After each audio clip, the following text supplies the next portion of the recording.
घर के किसी बच्चे को कह दिया जाए कि आने वाला ये भगवान है, उस समय आपके भीतर क्या बीतेगा, क्या दृश्य होगा, क्या घटना घटेगी? ये तीर्थंकर बनेगा। अभी यहां देखा ना, 3 दिन से ऋषभ कथा का माहौल चल रहा है।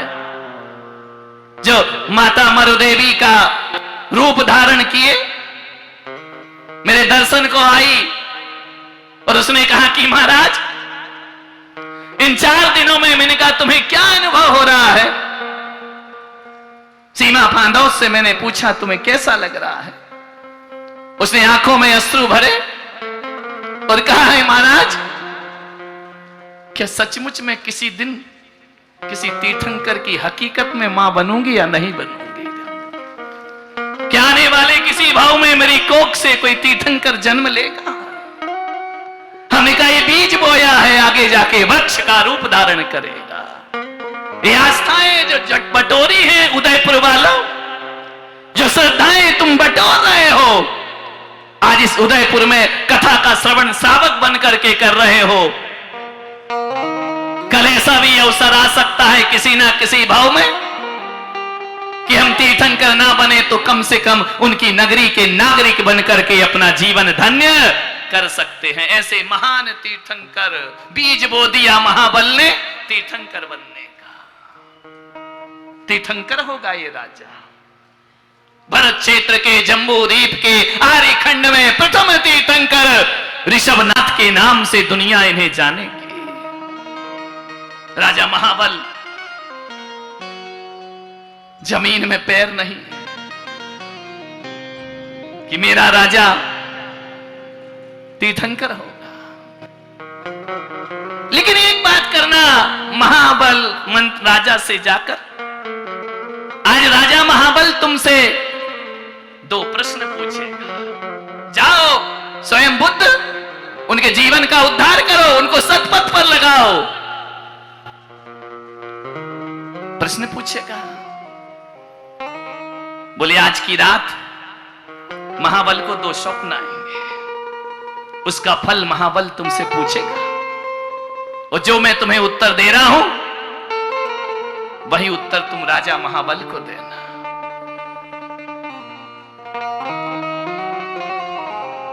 स्वप्न का फल, स्वप्न क्या होंगे महाराज? जाओ, महाराज तुम्हें स्वयं प्रश्न पूछेंगे। जाकर अब बतलाओ तुम 2 सपनों का राज,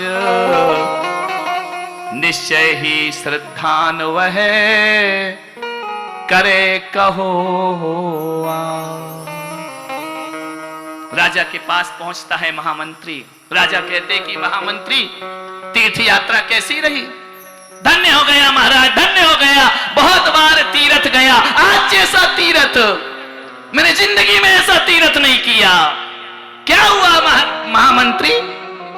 कुछ मत पूछो महाराज, मेरी जिंदगी धन्य हो गई, मेरा जीवन धन्य हो गया है, मेरी घड़ी धन्य हो गई है। अरे हुआ क्या है? मैं तर गया महाराज, मेरा भाव सुधर गया महाराज। अरे ऐसा क्या हुआ है महाराज? पूछो मत क्या हुआ है। मेरा जीवन धन्य हो गया, आपकी चाकरी करके, आपकी नौकरी करके, आपके वंश में मैं अन्न पानी लेता हूं, मेरे जन्म जन्म सार्थक हो गए महाराज। महाराज महाबल ने कहा कि मंत्री जी बात क्या है? बोले बात अद्भुत है महाराज, मैं बता नहीं सकता, सामर्थ्य नहीं है मुझ में। नहीं मंत्री, मुझे भाव विभल मत करो, मेरी उत्सुकता को मत बढ़ाओ। मंत्री जी बताओ क्या बात है? नहीं महाराज। अच्छा ऐसा करो, मालूम है मंत्री, मैं तुम्हारा बरसों से इंतजार कर रहा हूं। कब से गए हो तुम तीर्थ यात्रा करने को? मैं तुम्हारी राह देख रहा हूं। महामंत्री सोचता है कि आने वाला भगवान हमारा राह देख रहा है, हमारा इंतजार कर रहा है। हे भगवान, आप हमारा राह मत देखो, सारा संसार आपकी राह देख रहा है, कोई माता मरुदेवी आपकी राह देख रही है। मंत्री मुझे उलझाओ मत। एक बात बताओ मंत्री, तुम गए हो ना तो तुम्हारे बिना इस महल में मन नहीं लगता है। मुझे सही सलाह देने वाले मंत्री केवल तुम ही हो। महाराज, हम जैसे अज्ञानी एक दिन तो सारा जगत आपसे सलाह मांगेगा। मंत्री क्या कहना चाहते हो? महाराज पहले आप कहो। बोले मंत्री, तुम्हारे जाने के बाद मेरे मन में रात्रि के शयन करता हूं तो स्वप्न बार बार आते हैं। स्वप्न आते हैं। एक स्वप्न आता है मंत्री कि मेरे जो 3 मंत्री हैं ना, उन्होंने मुझे जबरदस्ती पकड़ के कीचड़ में पटक दिया, दलदल में डाल दिया। वो मेरी हत्या करना चाहते हैं। सच कहता हूं मंत्री, तुम्हारे बिन अकेला हो गया मैं महल में। अब एक काम करना, आप तीर्थ पे जाओगे ना तो मैं भी तुम्हारे साथ तीर्थ यात्रा पे चलूंगा। महाराज, 3 मंत्री मुझे कीचड़ में डाल रहे हैं। मैं घबराहट में हूं, मैं तड़प रहा हूं, मुझे बचाओ बचाओ बचाओ। सपने में चिल्लाता हूं, कंठ रुंध जाता है मेरा। मंत्री, पैर दलदल से निकालो तो पैर अंदर जाता है। क्या हुआ महाराज? फिर मेरे सपनों में मंत्री तुम आए, तुमने उन दुष्टों का संहार किया, मेरा हाथ पकड़ के मुझे कीचड़ से बाहर निकाला, और कीचड़ से बाहर ही नहीं निकाला, स्वयं बुद्ध तुमने मुझे सोने के सिंहासन पर बिठाकर मेरा अभिषेक कर दिया, मेरा स्नान किया, मेरे कीचड़ धो दी तुमने मेरी। आंखों से झरझर आंसू महामंत्री के। महाराज, हम जैसे पामर पतित जीव आपको कीचड़ से बाहर निकालेंगे, ये सपना है महाराज, हकीकत नहीं है। लेकिन क्या करूं मंत्री, 1 दिन नहीं, 2 दिन नहीं, जब से तुम गए हो बार बार ये सपना मुझे सताता है। मालूम है मंत्री, मैं देखता हूं आकाश में एक विशाल दीप शिखा, एक प्रकाश पुंज देखता हूं मंत्री, और देखता हूं कि वह चमकता हुआ सितारा धीरे धीरे कांतिहीन हो रहा है, नष्ट हो रहा है। वह तेज प्रकाश धीरे धीरे विलुप्त हो रहा है। मंत्री, तुम ज्ञानी हो, बताओ भला मुझे स्वप्न बार बार क्यों आता है? बोले महाराज, कीचड़ में फंसे हो, दलदल में फंसे हो, वहां से निकाल करके तुम्हें सोने के सिंहासन पर बिठाया गया। जानते हैं आप इतना पुण्य अर्जित किया है महाराज, आपने इतना पुण्य अर्जित किया है। स्वयं बुद्ध मंत्री कोई चाटुकार नहीं था, मुंह देखी बात नहीं करता था। नहीं तो अक्सर राजाओं को ऐसे लोग मिला करते हैं जो दिग्भ्रमित किया करते हैं। आंखों में जल भरे स्वयं बुद्ध मंत्री, तुम व्याकुल क्यों हो मंत्री? बोले महाराज, आपके स्वप्न का फल यह है कि आपको जो इस भाव में सुख मिला है, आपने जो विषयों में जीवन गुजारा है महाराज, अगला जन्म भी तुम्हें ऐसा ही मिलने वाला है। अगला जन्म? मैंने तो ऐसा कुछ नहीं किया मंत्री, आपने नहीं किया, भगवान आपकी होनहार ऐसी है। अगले जन्म में आप स्वर्ग के देव बनने जा रहे हैं। स्वर्ग का देव मैं? हाँ महाराज।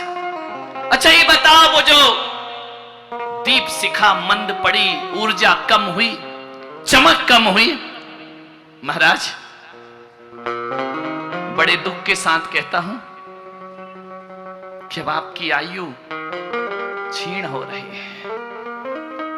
आयु क्षीण हो रही है? हाँ महाराज, अब आपकी आयु का 1 माह शेष बचा है, जीवन विसर्जन की ओर है। 1 माह आयु, क्या करूं मंत्री? इस बीती हुई आयु पर रोऊं या इस आयु जो बची है उस पर आनंद जब होनहार अच्छी होती है, भवितव्यता अच्छी होती है, तो इस जीव को ज्ञान की बातें कल्याणप्रद महसूस होती। मंत्री बताओ मैं क्या करूं? बस महाराज 1 माह आयु बची है आपकी, सब खत्म हो जाएगा। हाँ महाराज, बीज बो दिया भावी तीर्थंकर का, अंकुरित होने लगी भूमि। महाबल ने कहा कि मंत्री मेरे पुत्र को बुलाओ, मैं उसे आज ही अपना राज्य सौंपता हूं। वो शेष बसा हुआ जीवन परमात्मा के चरणों में समर्पित करना चाहता हूं। सपनों के यों राज बताना, मोक्ष मार्ग प्रति होवे ध्याना। सपनों सब बोलिए,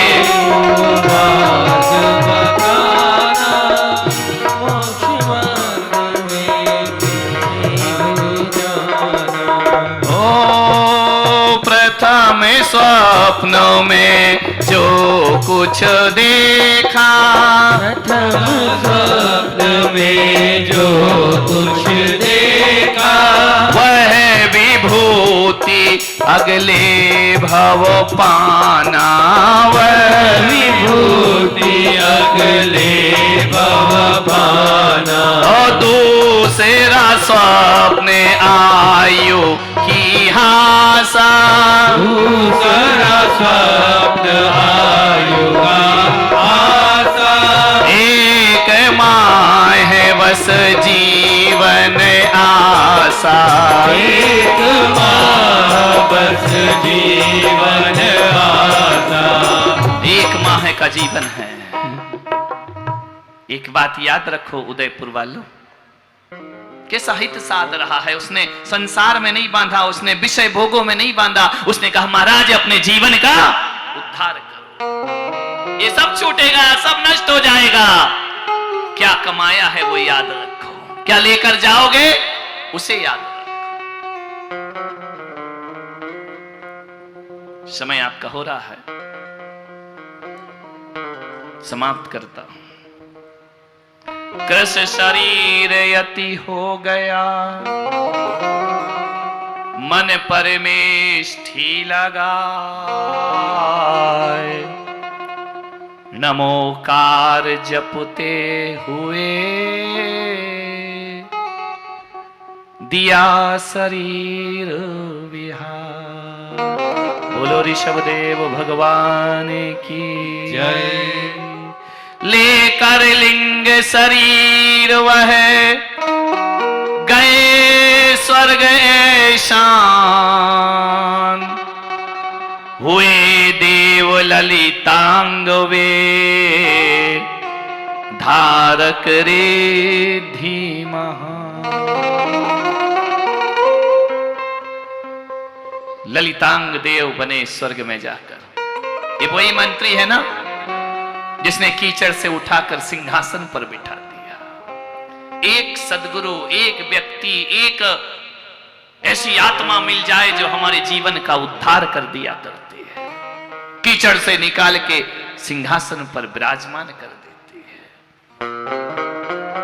बहुत उपकार माना राजा महाबल ने मंत्री सुबुद्धि का कि सचमुच तूने मुझे ऐशान स्वर्ग में ला करके बिठा दिया। तू नहीं होता मंत्री तो आज मैं स्वर्ग की यात्रा नहीं कर रहा होता। आकर के राजदेव बनकर के सुबुद्धि मंत्री का बहुत सत्कार किया उसने। उपकारी का उपकार ज्ञानी जन कभी भूलते नहीं। राजा से इंद्र बना दिया। मान्यवर मैं भी एक कथा जो यहां पर आपके बीच पढ़ रहा हूं ना, तो मैं भी चाहता हूं उस स्वयं बुद्ध मंत्री की तरह कि आप भी कीचड़ से निकल के सोने के सिंहासन पर जाकर विराजमान हो जाए। जीवन धन्यता को प्राप्त। आज पहला दिन है, कथा अपने धीरे धीरे देखना, अलग अलग रूप इस कथा के होंगे। अभी 16 सपनों का दिग्दर्शन होगा। वही ललितांग देव 9 भव धारण करते हुए महाराजा नाभिराय के मरुदेवी की कोख में प्रथम तीर्थंकर ऋषभदेव बनकर अवतरित होंगे। ये कोई फिल्मी कहानी नहीं, ये कोई चुटकुले नहीं, ये उपन्यास नहीं है, ये हमारे तीर्थंकर का पावन चरित्र है। जो कानों से सुन लेता है अमृत हो जाता है जीवन, आंखों से देखता है अनेक जन्मों में आंखों की व्यवस्था कर लेता है। इस कथा को श्रवण करेंगे, कल नए नए रूपों में कथा आपके बीच आएगी। अभी भगवान 9 भव तक कैसे कैसे जन्म लिए, किस किस योनियों में गए, और अंतिम जन्म उनका अयोध्या में महाराज नाभिराय के घर में हुआ करता है। कल से थोड़ा जल्दी आने का प्रयास करें, मेरी भी मर्यादा बनी रहे, क्योंकि मैं भी, हालांकि ये कथा भी मेरी सामायिक ही है, भगवान का पावन चरित्र का मैं रसपान करा रहा हूं। थोड़ा सा विलंब होने के बाद भी यदि आपके हृदय में ऋषभदेव भगवान को स्थापित कर सकूं, पंच कल्याणक में मंदिर में मूर्ति स्थापित होती है और ऋषभ कथा में हृदय में भगवान स्थापित हुआ करते हैं। अपने हृदय में भगवान को स्थान देने का प्रयास करें। आप सबने सुना, अनुग्रहित हूं।